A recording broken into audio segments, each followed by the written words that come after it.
And we're live. All right, thank you, Autumn. Welcome back, everyone. Picking up bill introductions, 11 a.m. Thursday, February 6th.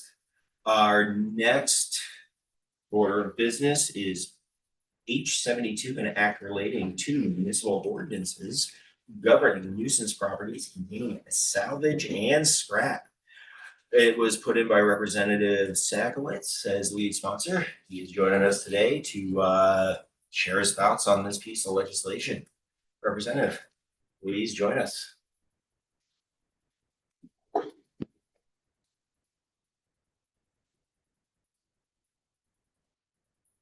For the record, I'm Larry Sadkowitz, representative from Randolph. I thank the committee for giving me the opportunity to talk about H72. This bill, I'm going to share my screen so you can see the inspiration for this bill.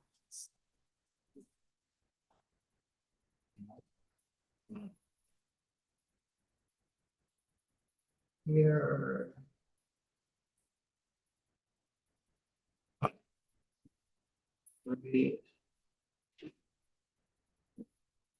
Okay, so let's see it.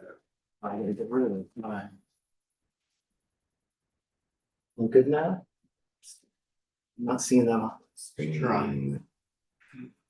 There goes. Well, okay, great. So this is the problem, right? We have properties like this in Vermont, and if municipalities had tools that work really well, we would have a lot fewer of them. In addition to being a representative, I'm also a select board member in Randolph, and we have properties in our community that have become really hard to clean up. This particular property has been like this for at least 8 or 10 years. The town has made numerous attempts to get it cleaned up. And, you know, sometimes when towns have properties like this, they can engage with landowners. Landowners see that it's a problem, that they're violating a local ordinance, and they take the steps needed to clean them up. And it works, the system works. But sometimes landowners don't want to follow the rules and don't respond to requests from the town, and they can be fined under local ordinances. And sometimes those fines are enough of a lever to get people to clean up their properties. In very rare instances, and this is one of those instances, the property owners ignore the fines and don't respond. Towns have recourse in that case. They can place a lien on the property according to current statute. But this property is an example of a property where even that is not enough of a lever, because the property owners have no intention of selling their property. And even if they do, the property is worth so little money that the cost of cleanup is more than the value of the property. So it gives the towns basically no recourse at a certain point, where they're just left with this kind of an issue. I'll stop my screen share because you probably don't want to keep looking at this. Let's see.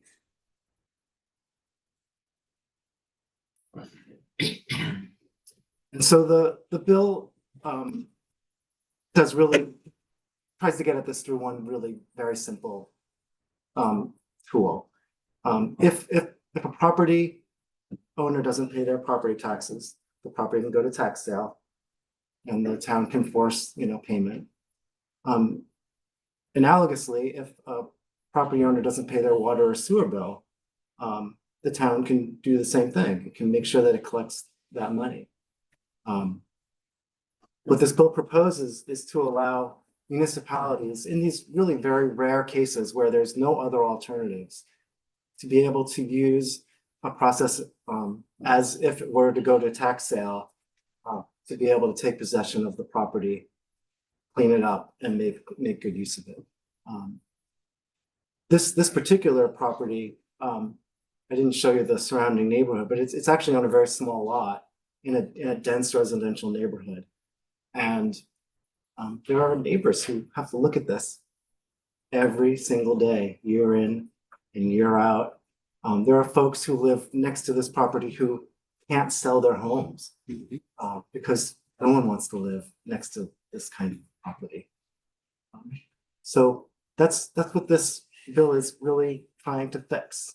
The language in the bill was a little more complicated than I thought it might be when I started on this endeavor a few years ago. And it's because of the way that that the statutes around ordinances and municipal governments works. It actually ends up being a little more complicated than I anticipated. And if you have questions about the specifics of how the bill works, I would hope that you could hold on to ask those to our ledge counsel, because it gets into sort of settled issues that I'm not really equipped to answer. But if other questions about some sort of more general nature of the bill, I'm happy to answer.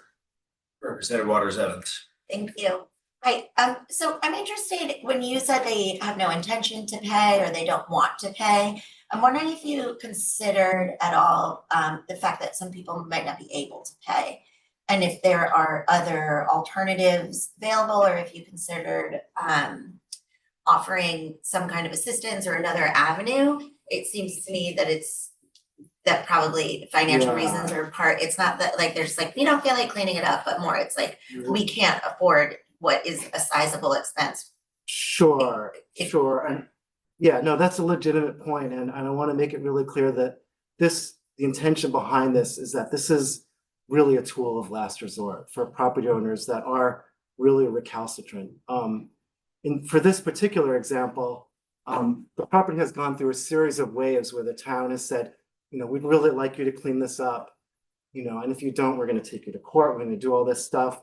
And we'll see some improvement. They'll actually remove some stuff from the property. It's not really a matter of money. It's a matter of the willingness to actually keep the property in a certain state.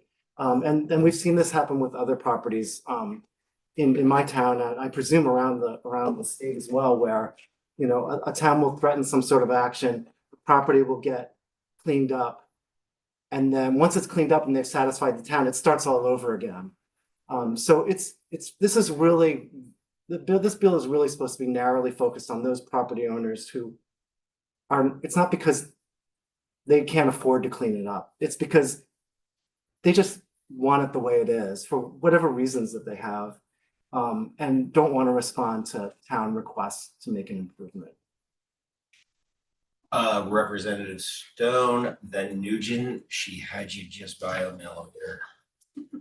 This may be a question for legislative council, but I'm just wondering, like, salvage yard or junkyard is quite subjective. Like, some people may argue that they are planning to fix the cars that are in their yard, but they may just take more time to do it. How do you counter that if someone says it's not a junkyard, I'm just taking my time fixing this car? That is really a question for ledge council, Okay. although I would say that there are very specific definitions in statute around those I'm looking for. Classification. The classification, Yeah, sure. no, because a lot of work had been done in the past with our environmental and natural resources committees on junkyards and the definition thereof and yada yada. So that work has been done in the past. And that's part of why this is kind of gets complicated, because you do have to create any new rules that are going to intersect with existing statute and these existing definitions. I was just wondering what gives you reasonable amount of confidence that this will help you address the problem, or has similar legislation worked in the past? I mean, it just seems clear that in this particular case where, in the town of Randolph where I live, successive town managers have made attempts over many years to get this property cleaned up. And like I said, sometimes they get some ownership from the property owner, sometimes, to help fix it, sometimes they don't. The general trend is that they just want to ignore the situation and not really work with the town very much. A lot of intentional feet dragging.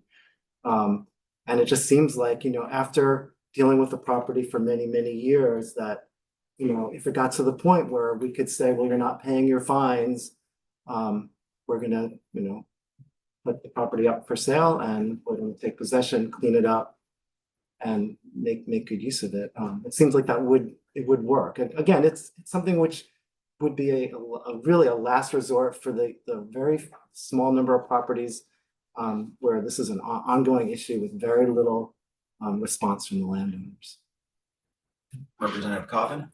Then I Yeah. will jump in. Yeah, I'm just curious. Cause I'm reading some of the language, line 18, 19, and 20, but for establishing, we'll get down to establish subchapter to premise that constitutes a public nuisance due to accumulation of rubbish. Where does, at what point is there a minimum standard you say? There's trash cans here. We don't like the look of them by the side of the road. Does that give somebody the right to say you don't have? If the cars still have license plates on them, how do you deem them if they're Right. junk or not? Yeah, no, these are all There's a questions lot that of- need to be worked through, and again, there's certain parts of this are definitions in statute, certain parts of it aren't, and if you were to decide to take up this bill, these are some of the issues that you'll have to sort of work out. It does seem to me as though there are potential for establishing, criteria that would say, this is really bad and we've got to do something about it. No, I agree. The photo you saw was an extreme case, but Yeah. where does the minimum show up Right, to affect a landowner? right. And I believe some of that has already been worked out through in statute for similar cases. But I would have to defer to Ledge Council on how that all works. Okay. I wish I could give you a better answer. So my question for you is back to the neighbors.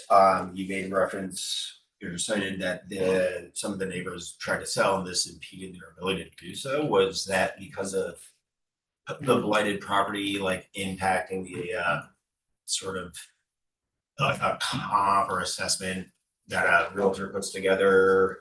Is it impacting the like listers and like what they're appraising the neighboring properties at? Did they actually try to list and people were like, this property makes it unsellable? Yeah, I'll admit this is all anecdotal. Okay, yeah.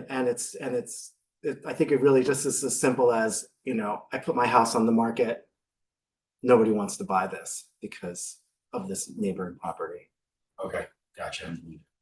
Just given the nature of our housing environment right now, I've seen some like very questionable properties still sell at points. So that's why I'm asking that. I was like, wow, that's sold, huh? So that's just why I'm asking the question. And the example that draws from is not from the last couple of years. So maybe if someone put that neighboring property up for sale, today, maybe they'd have better luck. But I know in the past it's been a real detriment, and even in today's market, it's easy to imagine that that having such a property in your immediate vicinity is a big hit on your property value. Yes, neighbors can be tricky. Any other questions for Representative Sacklitz? Do we have any questions for council? Do we want to ask a few of these more cerebral questions about the bill while we have it open? I think we do, if Representative Page doesn't mind us spilling into a couple of minutes of his time. Not at all. I think I have a question that relates to her, so.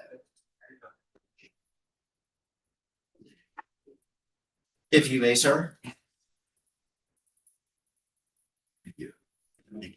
Thank you for your time. I appreciate it. Thank you. Thank you. I figured while we have everybody here. Good morning, Tucker Anderson, Legislative Council. Representative Wood.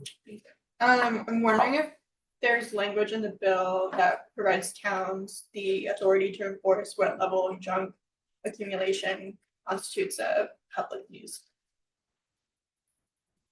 Whether it be extreme or very minimal. So a few things there.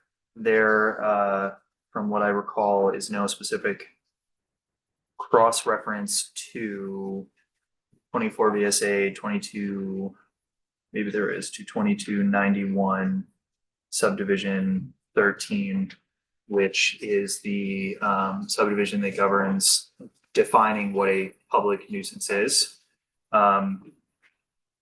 Under Supreme Court precedents, there is a requirement that for a municipality to define something as a public nuisance under that particular provision of law, it has to be sufficiently public.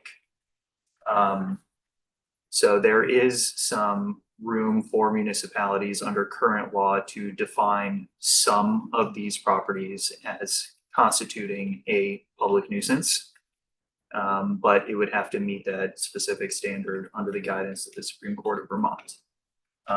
The delegation under the amendments here in section 6, amending 24 VSA section 2291, allows them to extend their current regulatory authority under section 24 VSA 2246 to any premises that constitutes a public nuisance due to the accumulation of rubbish, scrap, junk, or abandoned vehicles. That delegation of authority is fairly broad and would allow a municipality to put standards in place for what level of junk, how many cars would constitute a public nuisance under that authority. Representative Sakowitz was correct. There are currently definitions in that subchapter governing salvage yards where there's some current municipal authority that cover what rises to the minimum threshold level of needing to be permitted and licensed as a salvage yard. And there were some other questions about, the cars in the yard, how many, at what point do we get to the stage where this is meeting the need to get a license as a salvage yard versus I collect Firebirds and I like to move parts between them and I have 5 parked in my front lawn. There are carve-outs in current law for automobile hobbyists, and there is a specific definition for an automobile graveyard. And automobile graveyards are captured by the current definition of salvage yards. And there was, and I was just trying to do a quick search to find it, a definition of when a property would per se violate these statutes, and it was 4 or more junk motor vehicles within view of a public way. So at some point, if we do a full walkthrough, I'll point out all the various cross references here. But that will be something to pay attention to, is that all or most of the requirements in that subchapter can be ameliorated by blocking the view of the material from the public way. I remember the fencing. Screening, yes. Representative Hooper. The Lady Bird Johnson exemption. I'm unfamiliar. Does this complement or do anything with the existing health department rodent infestation, things like that, that I'm normally remembering seem to have been used some of these discussions in the past at the municipal level or at the whatever authority gets invoked? it shouldn't. And the way that separate scheme works is that municipal governments have authority to issue health orders or to adopt health rules that can be enforced by the town health officer, unless the title has changed in the last 6 years. It's been a while since we've tiptoed through this area of the law together. And those are all based on the scope of Department of Health authority and rules. And it is separate from this. In my history, I know of a guy that lived in Richmond that had 3 or 4 cars in his front yard and was told to move them, and he wrote his dog's names on the cars, chained them to the car, and called them dog houses. I How think would that that play? the anecdotal situation that I'm gonna reference, I believe, was may or may not have been in Vermont, was more HOA specific, where it was about a boat in a driveway, so they had a fence it in, but they didn't have room to fence it in, so they put up like a. Or no, they built the fence, but had an artist paint a mural of the boat and its likeness on the fence. Thought that was a nice little artistic touch. Any other questions for council? If I may. Yes, sure. Representative Sakowitz. Yeah, thank you. Just before I go and we're done with this piece, I just wanted to thank the Department of Environmental Conservation for working with me on this bill and they had substantial input and made it a better bill. So I just wanted to put it out there that they deserve some credit for this topic as well. And I'm sure they appreciate the shout out. Anything else on this one before we shift gears? Thank you, council.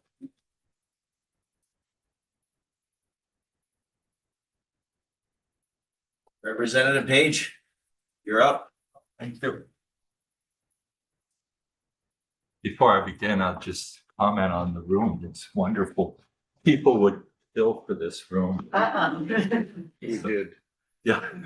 We are ready to And stand our ground, Joe. Yeah. What are you ready for? Backing off that one. How are you, Representative? H109, huh? Yeah. So, yeah, welcome to the committee. You put in H109, an act relating to municipal ordinances governing the maintenance of properties within downtown districts. So it seems to be a similar-ish conversation. That's why we wanted to have Representative Sakowitz and you in back to back. So Okay. yeah, tell us about your bill.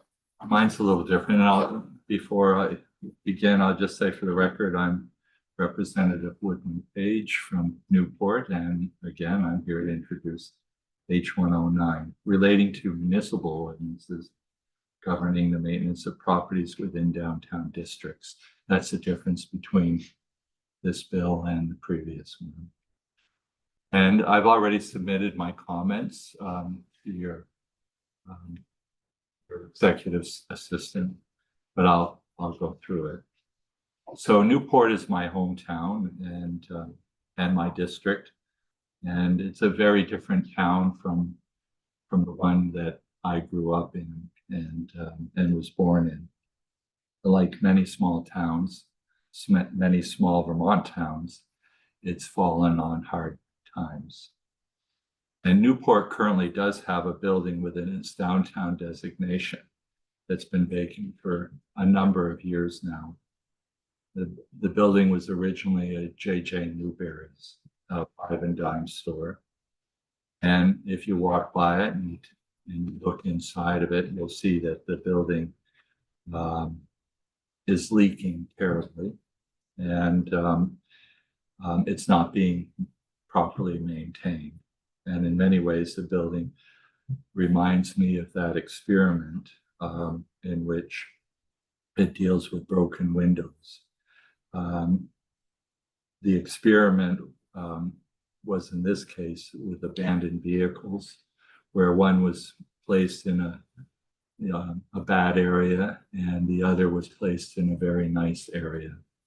The abandoned vehicle that was placed in a bad area, it didn't take long for it to continue for that vehicle to be abused and parts removed and things like that.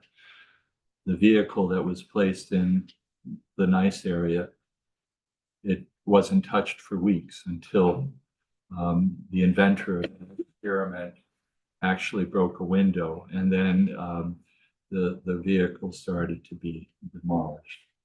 And the experiment became known as the broken window theory, and it evolved to include broken windows of buildings, which sends a message that a neighborhood is uncared for, uninviting, and may not be safe to be around.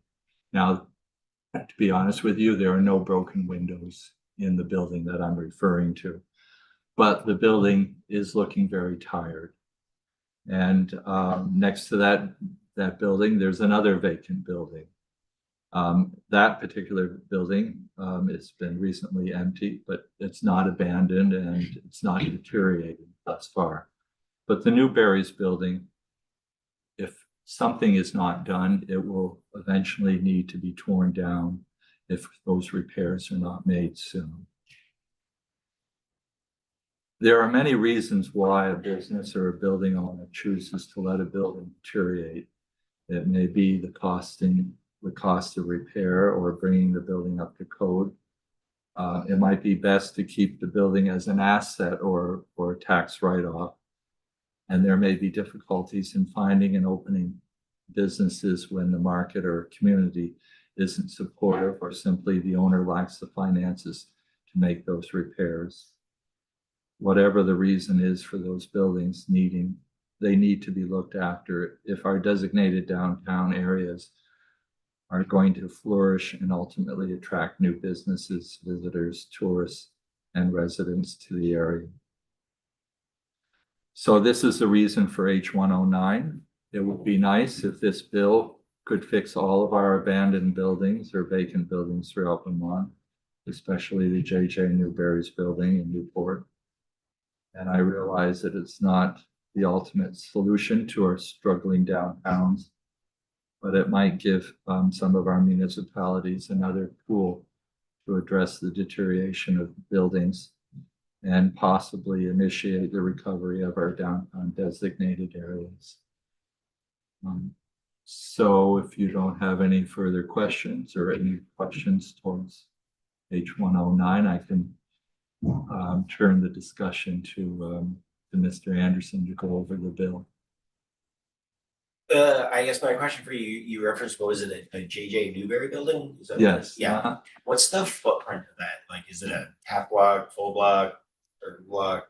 How large is the structure? It's a fairly large building. I think Barry was recently in the news about the sale of the town looking to purchase a former JJ Newberry's in Barry. I think it's very similar to that particular building. As I remember it, it had a downstairs basement with all sorts of merchandise that you could purchase, as well as the main floor. There was even a dining counter, and I think that was the standard for those particular stores. Walmart style? Yeah. Yeah. Representative Boyd? Hi, a couple months ago, legislators took a tour of the Northeast Kingdom when we stopped in Newport. and Yes, we were- I was with you. Yeah, we were looking at, I think they refer it as the pit. Well, Would this, representative, we do not call it. that's what they talked about. We call it an opportunity waiting to happen. An opportunity divot. Opportunity Yeah. divot. Would this bill also relate to areas like that? Like the whole. The whole, sorry. No. And not just buildings, but places where they started to develop something and maybe abandon the project. If it's a building, I'm addressing it as a building. I didn't address the whole, whatever you want to call it. Because that's another issue entirely. It deals with the EV5 situation. Gotcha. And I would say this about that opportunity waiting to happen. It's my building that I just described is right across the street from the hole. And I have a feeling that nothing is going to happen to that hole until something happens to the building that I talked about that's deteriorating. Some business people were to see that, all of a sudden the building was restored. There was some sort of business in there, maybe a department store. Maybe then the opportunity waiting to happen, somebody would actually do something with that hole. But, All